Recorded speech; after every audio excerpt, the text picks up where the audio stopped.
असा माणूस काय उपयोगाचा, जो आपला असून आपलाच नाही.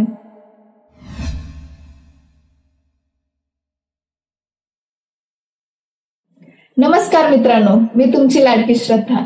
कसे आहात तुम्ही सर्वजण? मला कल्पना आहे तुम्ही सर्वजण चांगलेच असाल. तर चला परत एकदा तुमची श्रद्धा तुमच्यासाठी उत्तम सुंदर अशी कविता घेऊन आलेली आहे. तर आजच्या कवितेचे शीर्षक आहे नातं. तर मी माझ्या कवितेला सुरुवात करते. नातं. असं नातं काय उपयोगाचं ज्यात विश्वासच नाही. असा माणूस काय उपयोगाचा, जो आपला असून आपलाच नाही.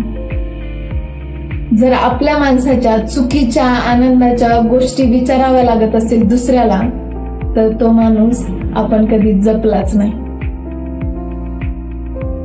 नात्यात कोणी चुकत असेल तर त्याला आवरता आले पाहिजे.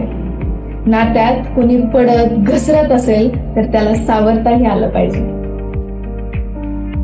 तो चुकला असेल, विसरला असेल म्हणून सोडून देण्यापेक्षा लक्षात ठेव म्हणून ओरडताही आलं पाहिजे. नातं हे पैशांनी किंवा न बोलता टिकत नाही. नातं हे पैशांनी किंवा न बोलता टिकत नाही, कारण प्रेम किंवा नातं हे बाजारात कोणी विकत नाही. नातं कधीही पैशाने नाही प्रेमाने जुळवावं लागतं. नातं कधीही पैशाने नाही प्रेमाने जुळवावं लागतं. आणि हे प्रेमाचं नातं पैशाने नाही विश्वासाने मिळवावं लागतं. धन्यवाद. जर तुम्हाला आजची कविता आवडली असेल तर please like, share, comment, subscribe आणि न विसरता त्या बेल आयकॉनला प्रेस करा, जेणेकरून माझ्या पुढच्या येणाऱ्या सर्व कविता सर्वात आधी तुमच्यापर्यंत पोहोचतील. धन्यवाद.